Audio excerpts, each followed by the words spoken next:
এই সেই MD2 আনারস। দেখেন এটা কিন্তু গাছে এখনও সম্পূর্ণ পাকেনি, যদিও হলুদ হয়েছে সানলাইটে, কিন্তু MD2 আনারস দুইভাবে বিক্রি হয়। কেউ পছন্দ করে সম্পূর্ণ হলুদ এরকম, আর কেউ পছন্দ করে সম্পূর্ণ সবুজ। যেমন ফিলিপাইনে, জাপানে যে MD2 যায় সেগুলো কিন্তু সবুজ থাকে। এইটাই ওরা করে কি, ঠিক পাকার এই যে হলুদ আসার আগ মুহূর্তে ওরা উপরে শেড দিয়ে দেয়, যে শেডে 70% সানলাইট ঢুকতে দেয় না। তা আমাদের যেহেতু হলুদ আনারস পছন্দ, এই জন্য আমরা কিছু দেইনি, যার কারণে এটা হলুদ হয়ে গেছে সানলাইট পড়ে। এখন দেখেন এটা আমরা এইভাবে এই হচ্ছে আরেকটা চারা হলো, আর আমরা এটা এখন কাটবো। যেটা বলছিলাম যে এখানে MD2 আনারসে হয় না, মানে চোখ বাইরে থাকে, সেটা আমরা দেখব। এটা আমরা যদি এইভাবে কাটি তাহলে বোঝা যাবে।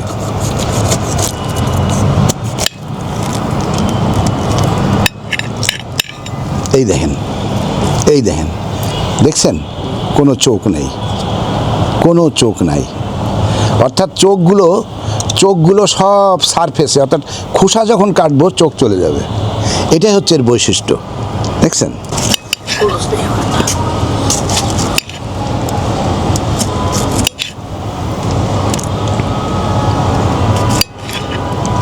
কালার মানে একেবারে অনেকগুলো আনারসের সমাহারটা। আমরা যে প্রায় 7 থেকে 10 লক্ষ চারা মধুপুর এবং রাঙামাটিতে দেওয়া হয়েছিল, তাদের পারফরমেন্স খুবই ভালো, এত ভালো যে আজকে রাঙামাটিতে রংপুর থেকে এক ভদ্রলোক টেলিফোন করেছে, তার 10,000 চারা লাগবে MD2-র।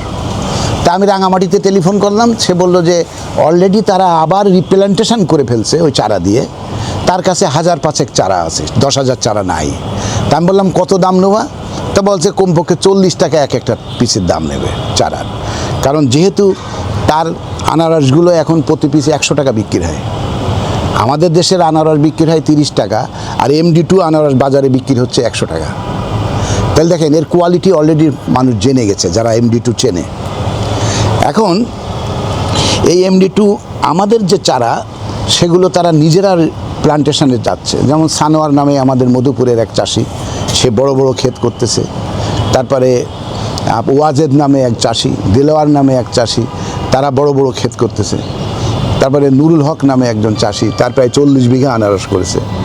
এখন আমাদের চারাগুলোর পারফরমেন্স দেখেই কিন্তু আমি বলছি যে এটা এক ইউনিক পারফরমেন্স, এবং এটা একটা আমি বলবো ক্লিক করেছে বাংলাদেশে এই MD2 আনারস। এখন এইটাকে সম্প্রসারণের আওতায় আনতে হবে। এই দেখছেন কোনো চোখ নাই, দেখছেন এখানে কিন্তু চোখের জায়গা, কিন্তু চোখ নাই, এগুলো হলো ফাঁকা। এটাই এর বৈশিষ্ট্য, এর মহত্ব হচ্ছে এটা, অর্থাৎ ভক্ষণযোগ্য পরিমাণ বেশি। আর এই যে বুক দেখেন, মোটেই মানে খুবই, আপনি খেয়ে দেখেন, এটা একদম ফ্রেশ তো, দেখেন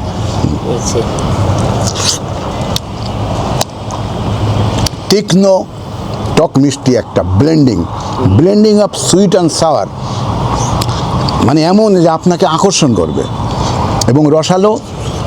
পেট ভরে খাবেন, একটা মানুষ পেট ভরে আনারস খাবে তো গলায় কোনো কিছু হবে না। অর্থাৎ এই আনারসে ভিটামিন সি 4 গুণ বেশি। ভিটামিন সি মানে অ্যাসকর্বিক অ্যাসিড। আর আমাদের দেশের সমস্ত আনারসে, ডোমেস্টিক যে আনারস, সেটা জায়ান্ট কু বলেন, হানি কুইন বলেন বা জলডুগি বলেন, সব আনারসে কিন্তু অ্যাসিটিক অ্যাসিড বেশি বলে আমাদের আনারস শীতকালে যেগুলো হয় কিন্তু টকের জন্য খাওয়া যায় না। আর সিজনে যেটা হয় সেটা অলরাইট, কিন্তু সিজনের বাইরে আনতে গেলে, তা আপনি সিজনের বাইরে আনতে গেলে MD2 ছাড়া আর কোনো পথ নাই। কিন্তু আমরা আনারস যদি এক্সপোর্ট করতে যাই, it should be harvested round the year. Otherwise আনারস কোথায় রাখবেন, সারা বছর কী হবে? মানে আপনি তো একটা কোম্পানিকে বলবেন যে 2 মাস আনারস দেবো আর 10 মাস বসে থাকবো, তা তো হবে না। আপনাকে 12 মাসই আনারস দিতে হবে।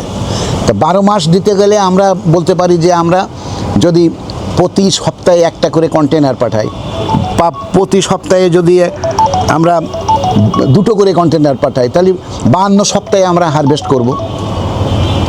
এইভাবে করতে হবে।